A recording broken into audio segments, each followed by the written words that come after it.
You have to contend with the likes of Bayern Munich. You have to contend with the likes of their local rivals, Borussia Dortmund. You also have Bayer Leverkusen, who is also there to put pressure on them. Last season they did well. They finished within top 4 place. Right now, presently they stand at 11th on the log. After two wins, 2 draws, and 3 losses. On the continent, they've been fairly there, but overall, where they are right now is not where they should be, given their status. I don't know if some people have said coaches are like players. Timing also affects. Is this a good time for Roberto Di Matteo to? I mean, there's a lot of expectation. Schalke wants to be in the Champions League. Schalke wants to be neck deep with Bayern, push them all the way. Is Roberto Di Matteo your guy for that kind of job? Sincerely, no time is too short, no time is too long. To say that is it proper for him to come back? Should he just stay a little longer before he actually gets back into the football arena? As the case is, it's good that he's actually back in the football scene. It's very good. Visibility is necessary. It's important in this line of business. Going to Schalke, it's a very dicey one.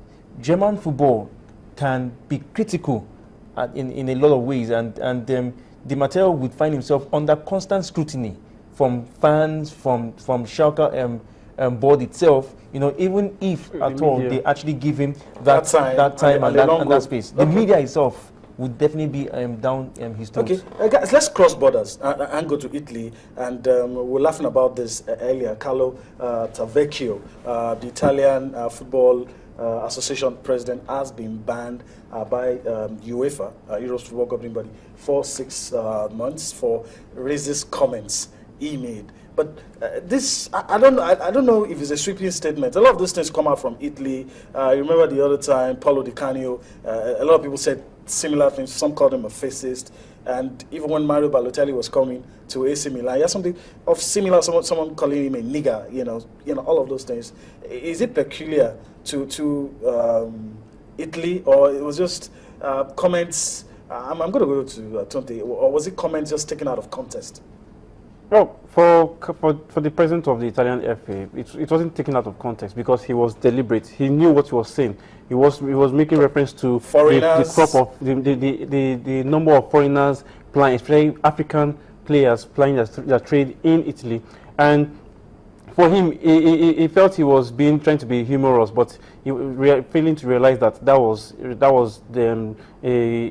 derogatory comment statement for regards African players. And he also failed to realize the fact that, hey, you had someone like the likes of Mario Balotelli, who right now is an Italian, and even related to the context of his comments, they seem to be making reference to Lazio, to players playing in Lazio, or a player playing in Lazio, and when you talk about Lazio now, you call to mind our Nigerian Super Eagles player, Ogenyi Onaze, who is there. So could they have been making reference to him? Well, that aside, the overall issue is that what he said, which was in Italian, which was opti poba, translated to mean banana eaters, definitely would not go down well with any dark-skinned or black-skinned person in the world. He got to keep his job. That's the sad part. He's not going to be involved for 6 months. But I want to leave Tafekio aside for a while. I've just painted a picture to you guys. I remember when Kaka left AC Milan and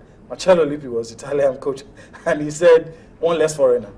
That was how I saw it. A lot of people say, oh, the world's full of the year, leaving your league. He said, one less foreigner. And the question is, are European teams or countries tired of African players, or is, let me come to Telema, or sometimes emotions spilling out, or they don't have a way to say that, look, we want only our players in the league. Is that not the scenario playing out? It's a mix of a whole lot of psychological feelings, and one of them, which actually brings into fore, is a situation with the French, where issues began to be raised concerning the number of black-skinned players in the French national team itself. And sometimes, in some ways, you might actually want to interpret it from the white man's view, so to speak. The fact that they seem to, like, having themselves, on the same pedestal with the blacks, and some of them don't seem to be comfortable with that. Cool with it. They're not so cool with that, and it's yes, creating a lot of palpable fear in a couple of them, or if not many of them. Some of them are able to actually hold it in. Some others are not able. So that burst of emotions which wells up, and like we see in the Entavecchio's case. Yeah, I want to say this quickly before I allow you to talk, because I remember the comments that Marcello Lippi made before 2010 World Cup. That was actually what I wanted to say, in reference to Balotelli. He said there's no black Italian. So I'm going somewhere. Is it, does an average Italian see blacks? I think it's not just restricted to Italy. I think it's a European thing, probably maybe an American thing too. But right now the context is Europe, and it's not also limited or restricted to football. In the general society, for example, in the United Kingdom, for example, you have people. This feeling that foreigners or maybe blacks are now coming into UK and taking key jobs which they feel should be should be occupied by citizens of these countries. And so that sentiment obviously has spilled in, not just spilling now, but has spilled into football, because they feel there's a growing number of Africans who are playing top flight football in various African leagues, European leagues rather, and they feel that, hey, it's depriving our own citizens, our own children or our own footballers from playing top-flight football. And there's also the case still in Italy, where an Italian parliamentarian also made derogatory remarks, racial slur at the first black parliamentarian as well, minister. And to date, he still feels that he's actually being haunted by consequences of that statement. Okay, all right, and well, this was a funny one. Michael Johnson at MJ Baba 0505 says, I don't know why they have to bring this. It says Chelsea should watch out for Schalke because the Matteo will get his pound of flesh in the Champions League.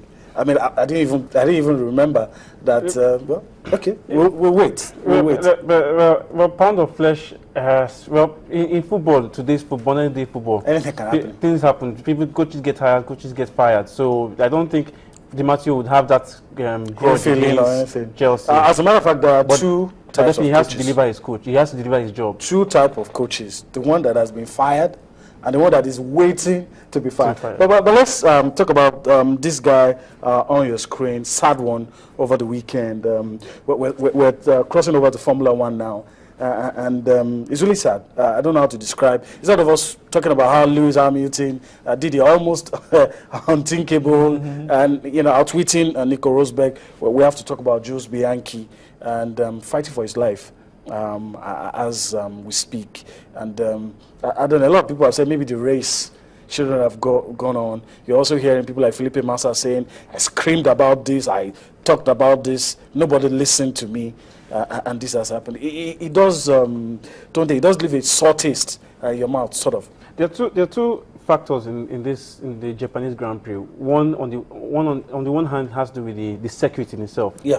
The circuit, there's been complaints about the circuit, the nature of the circuit, the design and the outlay. The second thing had to do with the fact that the Grand Prix coincided with a hurricane, which spilled over into across the Japanese region.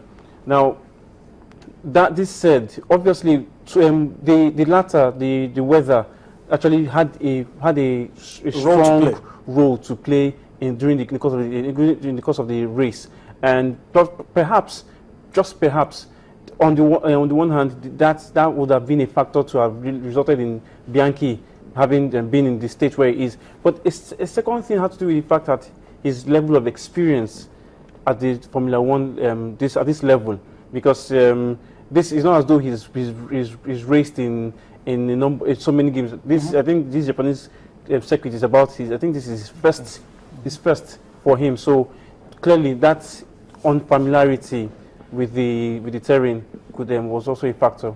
Okay, I don't know. A lot of people have been commenting on the young. Okay, let me allow you have your say on that one. Was there anything that should have been done or could have been done to avoid that tragic incident. I would make reference to a statement created to a Formula One enthusiast, and he said, and which is true, that really a good number of these things, as much as you actually want to anticipate them, sometimes you just can't avoid them. It does happen. They do happen. It's good enough. It's been rare in Formula One for a lot of years. It was so common in the 70s, in the 80s, but now, as in this 21st century, we've seen them in their rarity. That said, as in, commendation should be made to the Japanese medical system, because when you look at the response, when you look at the response time, you look at the treatment so far, being carried out on him. Now, they're not talking about flying him back to France or to another European country. He's still in Japan, and the treatment so far has been 5-star and first class. All right. As we try to wrap things up, let's quickly talk about Michael Phelps, most decorated Olympian. I don't know. Sportsmen do have a problem when they leave the sport. Sometimes, I don't know, he's been arrested, he's been banned, and I don't know, where did all of this come into it? From someone who used to be every little boy's hero and most decorated. I mean, I had the luxury of retiring at a very early age when most of his peers are still battling it out, and now all of this happening to him.